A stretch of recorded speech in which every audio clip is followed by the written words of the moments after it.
Development के नाम पर जेएम रोड पर अतिक्रमण हटाया गया। जैसा कि आप सब जानते हैं कि बीजापुर शहर भर में डेवलपमेंट के काम हो चुके हैं।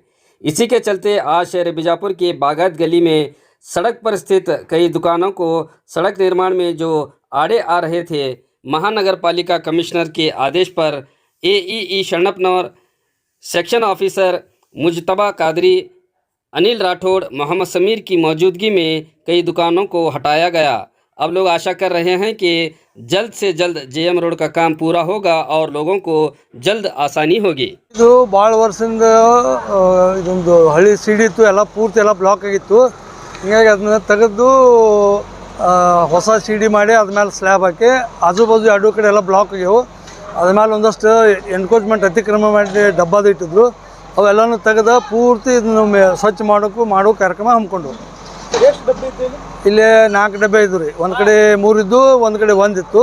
ಅವು ಭಾಳ ದಿವಸದಿಂದ ಇದ್ದು. ಅವರು ಸ್ವಲ್ಪ ಪಾಪ ಅವ್ರು ಏನೋ ಭಾಳ ದಿವಸದಿಂದ ಅದು ಅಂತ ರಿಕ್ವೆಸ್ಟ್ ಮಾಡಿಕೊಂಡು ಕರೆ ಸಾರ್ವಜನಿಕ ಹಿತಾಸಕ್ತಿ ಮೇರೆಗೆ ಅವನ್ನ ತೆಗೆದು ಗಟ್ರ ಕ್ಲೀನ್ ಮಾಡ್ಬೇಕಾಯ್ತು. ಸುಮಾರು ವರ್ಷದಿಂದ ಅದು ಹೊಲಸು ಅಲ್ಲೇ ಇತ್ತು. ಅದು ತೆಗಿಯಕ್ಕೆ ಬರ್ದಂಗೆ ಮೇಲೆಲ್ಲ ಸ್ಲ್ಯಾಬ್ ಇತ್ತು. ಅದನ್ನೆಲ್ಲ ಓಪನ್ ಮಾಡಿ ಗಟ್ರ ಕ್ಲೀನ್ ಮಾಡೋ ಉದ್ದೇಶಕ್ಕೆ ಎಲ್ಲ ಎನ್ಕ್ರೋಚ್ಮೆಂಟ್ ಎಲ್ಲ ತೆಗೆದು ಹಾಂ ಅತಿಕ್ರಮಣ ಇಲ್ಲ. ಆ್ಯಕ್ಚುಲಿ ಅದು ನಮ್ಮದು ರಸ್ತೆ ಜಾಗ ಅದ್ರ ಮೇಲೆ ಅಷ್ಟೇ ಅವ್ರು ಹೇಳಿದ್ರು. ಕರೆ ಅದು ತಪ್ಪದು.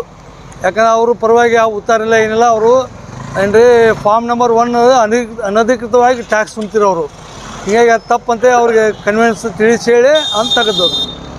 ಫಾರ್ಮ್ ನಂಬರ್ 1 ಟ್ಯಾಕ್ಸ್ ತುಂಬಾರ 4000 ರೂಪಾಯಿನ ಬಾಡಿಗೆ ಅಲ್ಲ ತುಂಬಿಡ್ರಿ. ಕರೆ ಅದು ಕಾನೂನು ಬಾಹಿರ ಅದು, ನಿಯಮಾನುಸಾರ ಬರೋದಿಲ್ಲ. ಫಾರ್ಮ್ 2 ಇತ್ತಂದ್ರೆ ನಿಯಮಾನುಸಾರ ಅವ್ರು ಓನರ್ಶಿಪ್ ಜಾಗ ಇತ್ತಂದ್ರೆ ಬರ್ತೈತಿ. ಈಗ ನಮ್ಮ ಇದದು ರಸ್ತಾ ಬಾಜುಗೆ ರಾಜಕಾಲುವೆ ಇದೆ, ಅದ್ರ ಮೇಲೆ ಸ್ಲ್ಯಾಬ್ ಹಾಕಿದ್ದು, ಅದ್ರ ಮೇಲೆ ಹಾಕ್ಕೊಂಡಿದ್ರು. ಇವತ್ತು ಅತಿಕ್ರಮಣ ಆಯ್ತು ಎಲ್ಲ ಮಾಡ್ತಾ ಇದ್ರಲ್ಲ, ಇದೇನು ಅಭಿವೃದ್ಧಿ ಸಂಬಂಧಿ? ಹಾಂ, ಅಭಿವೃದ್ಧಿ. ಈ ರೋಡ್ ಏನೈತಲ್ರಿ, ಇನ್ನೊಂದು 250 ಮೀಟ್ರ್ ರೋಡ್ ಡೆವಲಪ್ಮೆಂಟ್ ಮಾಡೋದು ಬಾಕಿ ಐತಿ. ಅದ್ರ ಸಲುವಾಗಿ ಇದು ಒಂದು ಸಿಡಿ ಇದು ಮಾಡಿಕೊಂಡು ಒಂದು 15-20 ದಿವಸ ಒಳಗೆ ಇದೆಲ್ಲ ಕ್ಲಿಯರ್ ಮಾಡಿ ಕೊಟ್ಬಿಡ್ತೀವಿ. ಎಷ್ಟು ಗಂಟೆಗೆ ಚಾಲೂ ಮಾಡಿದ್ವಿ? ಇವತ್ತು ಮುಂಜಾನೆ 9 ಗಂಟೆ ರೀ. 9 ಗಂಟೆಗೆ ಸ್ಟಾರ್ಟ್. ಹೌದು. ಏನು ಯಾವ ಇಲ್ಲಿ ಅರ್ಚನೆ ನಿಮಗೆ ಬಂತು? ಯಾರು ಸಾರ್ವಜನಿಕ ಏನಿಲ್ಲ, ಅವರ ಸ್ವತಃ ಇಟ್ಕೊಂಡವರು ಒಬ್ರಿಗೆ ತಕರಾರು ಮಾಡಿದ್ರು. ಅವರೆಲ್ಲ ತಿಳಿಸಿ ಹೇಳಿದ್ರು ಹಿಂಗೆಲ್ಲ ಪ್ರಾಬ್ಲಮ್ ಐತೆ ಅಂದ್ರು. ಅವರು ಒಪ್ಕೊಂಡು ಇದು ಮಾಡಿದ್ರು. ಯಾವ ತಕರಾರು? ಏನಿಲ್ಲ. ಇಲ್ಲ, ಇದು ಮೊದಲು RCC ಇದು ಕಲ್ಲಿಂದಿತ್ತು. ಇದನ್ನು ತೆಗೆದು ನಾವು RCC ಮಾಡತ್ತು. ಯಾರ ಆದೇಶ ಮೇರೆಗೆ ನೀವು ಮಾಡ್ತಾ ಇದ್ದೀರಿ? ಅಲ್ಲ, ನಮ್ಮ ಇದಲ್ರಿ ಮಹಾನಗರ ಪಾಲಿಕೆ ಆದೇಶದ ಮೇರೆಗಿಲ್ಲ.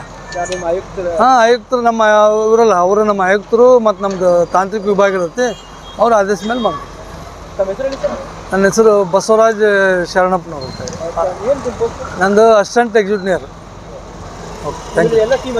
ಹಾಂ, ನಮ್ಮ ಟೀಮ್ ಇಲ್ಲಿ ಕಾದ್ರಿ ಅಂತದಾರ ರೀ, ಅವರು ಜೈ ಅದಾರ, ಇನ್ನೊಬ್ರು ಸಮೀರ್ ಅಂತದಾರ, ಆಮೇಲೆ ನಮ್ಮ ಇವರು ಬೆಳಗಾರ ಅಂತಿಕರ ಹೆಲ್ತ್ ಇನ್ಸ್ಪೆಕ್ಟರ್ ಅದಾರ. ಎಲ್ಲ ನಾವು ಟೀಮ್ ಆಗಿ ಇದನ್ನೆಲ್ಲ ಸ್ವಚ್ಛ ಮಾಡಕತ್ತು.